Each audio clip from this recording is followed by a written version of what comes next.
অন্তিম যাত্রায় বুদ্ধদেব ভট্টাচার্য। রাজ্যের প্রাক্তন মুখ্যমন্ত্রী বুদ্ধদেব ভট্টাচার্য নিজে স্বপ্ন দেখতেন এবং স্বপ্ন দেখাতেন তরুণ প্রজন্মকে।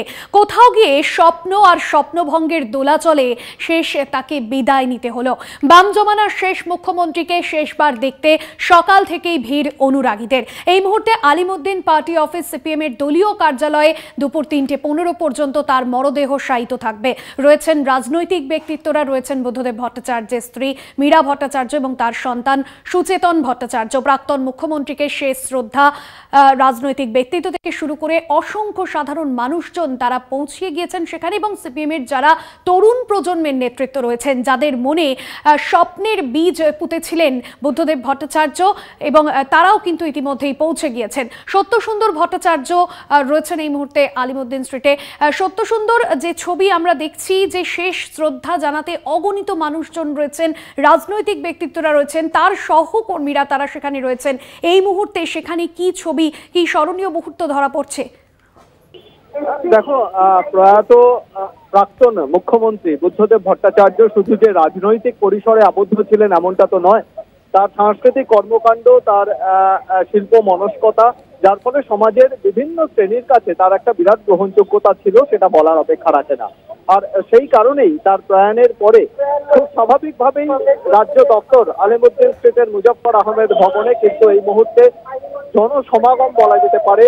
যদি আমরা এজেসি বোস রোডের মুখটা ধরি, তাহলে সেই এজেসি বোস রোডের মুখ থেকে একেবারে আলিমুদ্দিন স্ট্রিট বরাবর মুজফফর আহমেদ ভবনের যে গেট রয়েছে সেই অবধি শুধুমাত্র কালো মাথার শাড়ি, বিভিন্ন বয়সী মানুষজন যারা দীর্ঘ সময় ধরে তার মুখ্যমন্ত্রীত্বে এ রাজ্যে থেকেছেন বা বাইরের রাজ্যের যে সমস্ত কমরেডরা রয়েছেন, কেরালা থেকে এসছেন, তামিলনাড়ু থেকে এসছেন, তারাও কিন্তু পলিট ব্যুরো সদস্য হিসেবে বুদ্ধদেব ভট্টাচার্যের সঙ্গে হয়তো বিভিন্ন সময়ে কথা বলেছেন। মুখ্যমন্ত্রী বুদ্ধদেব ভট্টাচার্যের সান্নিধ্য বা সংস্পর্শ তারা পেয়েছেন।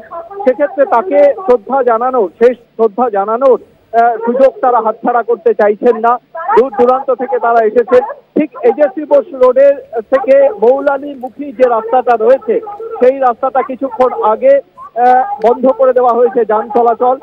মানুষের বলা যেতে পারে ঢল এতটাই যে সেখানে গোটা সেই রাস্তাটা জুড়ে এজেসি বোস রোড থেকে মৌলানি পর্যন্ত যে রাস্তা, সেখানে আলিমুদ্দিন স্ট্রিটে মুজফফর আহমেদ ভবন থেকে কিছুক্ষণের মধ্যেই এখানে বিকেল 3টের পর থেকে দীনেশ মজুমদার ভবন, এসএফআই ডিওয়াইএফআই এর যে রাজ্য দপ্তর রয়েছে, সেই রাজ্য দপ্তরের সামনে এজেসি বোস রোডের ওপরেই একটি মঞ্চ তৈরি করা হয়েছে, অস্থায়ী মঞ্চ। সেখানেও ছাত্র যুবদের তরফে প্রয়াত মুখ্যমন্ত্রী বুদ্ধদেব ভট্টাচার্যকে শ্রদ্ধা জানানো হবে, তার ব্যবস্থা একেবারে সম্পূর্ণ করা হয়েছে। সেক্ষেত্রে আলিমুদ্দিন স্ট্রিটে যে ভিড়টা এই মুহূর্তে লক্ষ্য করা যাচ্ছে, বিভিন্ন সংগঠন, গণসংগঠন, শ্রমিক সংগঠন, বিভিন্ন লেখক শিল্পী সংঘ সহ বিভিন্ন যে সমস্ত শাখা সংগঠন রয়েছে, সেই সমস্ত সংগঠনের যারা সদস্য রয়েছেন, মূল যারা পার্টি কর্মী রয়েছেন, শরিক দলের প্রতিনিধি রয়েছেন, বিরোধী দলের যে সমস্ত সদস্যরা রয়েছেন, তারাও কিন্তু এসে আজকে শেষ শ্রদ্ধা জানাচ্ছেন অন্তিম যাত্রায়।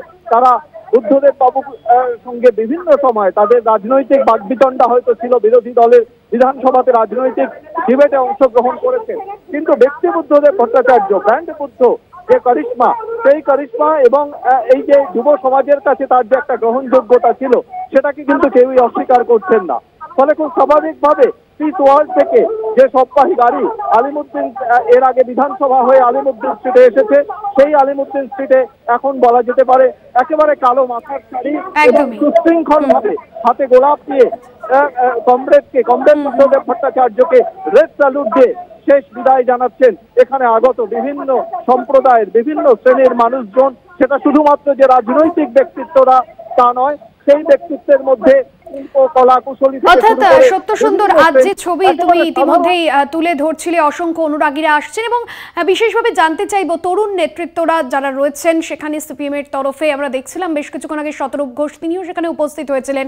তাদের কাছে আজকের দিন তারা কি স্মরণীয় করছেন? কারণ নতুন প্রজন্মকে স্বপ্ন দেখিয়েছিলেন, শিল্পের স্বপ্ন, যদিও কোথাও গিয়ে সেই স্বপ্ন দোলাচলে চলে যায়, স্বপ্ন ভঙ্গ। সাধারণ মানুষ থেকে তরুণ প্রজন্ম, তাদের কাছে শিল্প উন্নয়নের স্বপ্ন দেখিয়েছিলেন বুদ্ধদেব ভট্টাচার্য। আজকের দিনে কি বলছেন সেই তরুণ নেতৃত্বরা? দেখো, খুব স্বাভাবিকভাবেই তরুণ নেতৃত্বের কাছে যে গ্রহণযোগ্যতা ছিল সেটা তো রয়েছে, কিন্তু রাজ্যের শিল্প স্থাপনের ক্ষেত্রে, বিশেষ করে আইটি ক্ষেত্র, এই ক্ষেত্রগুলোতে যাতে রাজ্যের শিল্প স্থাপনের উপযোগী পরিবেশ তৈরি হয় তার একটা চেষ্টা, ঐকান্তিক চেষ্টা কিন্তু বুদ্ধদেব ভট্টাচার্যের ছিল। মুখ্যমন্ত্রীর সময়কালে এবং দলের মধ্যেও তিনি প্রথম স্লোগান তুলেছিলেন যে কৃষি আমাদের ভিত্তি, শিল্প আমাদের ভবিষ্যৎ।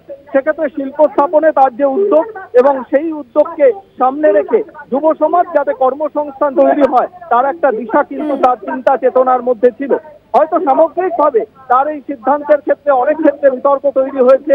আমরা দেখেছি সিঙ্গুরে শেষ পর্যন্ত শিল্প স্থাপন হয়নি, এবং সেই জায়গায় দাঁড়িয়ে যুব সমাজের কাছে তার যে গ্রহণযোগ্যতা, সেই গ্রহণযোগ্যতা তার কিন্তু প্রয়াণের পরে তারা মনে করছেন যে যুব সমাজের আইকন বলতে যা বোঝায় বুদ্ধদেব ভট্টাচার্য তাদের কাছে তাই ছিলেন।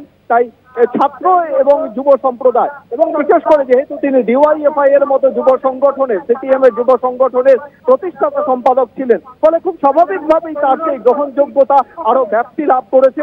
এবং 11 বছরের দীর্ঘ মুখ্যমন্ত্রীত্বের সময়কাল শুধু নয়, তার আগে যুব সংগঠনের যে সাধারণ সম্পাদক পদ, সেই সাধারণ সম্পাদক পদ এবং সেই সঙ্গে বিভিন্ন মিটিং মিছিলে শুধুমাত্র বুদ্ধদেব ভট্টাচার্যের উপস্থিতি কিন্তু যুব সমাজের কাছে একটা বাড়তি অক্সিজেন দিত, এবং সেই অক্সিজেন, সেই তারুণ্যের অক্সিজেনের ওপর ভর করেই তারা এগিয়ে চলতেন। সেই স্পিরিটটা কিন্তু বুদ্ধদেব ভট্টাচার্য যুব সম্প্রদায়ের কাছে ছড়িয়ে দিতে পেরেছিলেন, এবং সেই বিশ্বাস ছিল যুবদের কাছে, বাম ছাত্র যুবদের কাছে। খুব স্বাভাবিকভাবেই তাই আমরা যদি দেখি তাহলে আলিমুদ্দিন স্ট্রিট থেকে বেরিয়ে এজেসি বোস রোড ধরে যে রাস্তা দীনেশ মজুমদার ভবন পর্যন্ত গিয়েছে, সেই দীনেশ মজুমদার ভবনের ঠিক সামনে যেখানে অন্তিম শ্রদ্ধা তাকে জানানো হবে, সেখানে কিন্তু ডিওয়াইএফআই এর পতাকা অর্ধনমিত রাখা হয়েছে।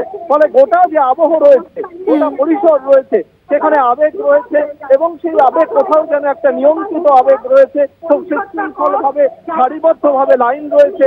সেই লাইনে যে সমস্ত মানুষজন রয়েছেন তাদের হাতে শ্রদ্ধা জানাতে রয়েছে লাল গোলাপ, আর মুখে রয়েছে লাল সেলাম, আর সেই ইন্টারন্যাশনাল গান। ফলে সব মিলিয়ে আবহটা একেবারেই আবেগ ঘন, এবং সেই আবেগ ঘন যে মুহূর্ত, যে আবেগ ঘন পরিবেশ, তার মূল কেন্দ্রবিন্দুতে এখনো রয়েছেন বুদ্ধদেব ভট্টাচার্য। কমরেড বুদ্ধদেব ভট্টাচার্য নয়, ব্যক্তি বুদ্ধদেব ভট্টাচার্য, এবং ব্যান্ড বুদ্ধের যে ক্যারিশমা, সেই ক্যারিশমাকে আজও মনে করছে। একদমই সত্য সুন্দর, একদমই ধন্যবাদ জানাবো তোমায়। সত্য সুন্দর ভট্টাচার্য আমাদের প্রতিনিধি ছিলেন ফোন লাইনে।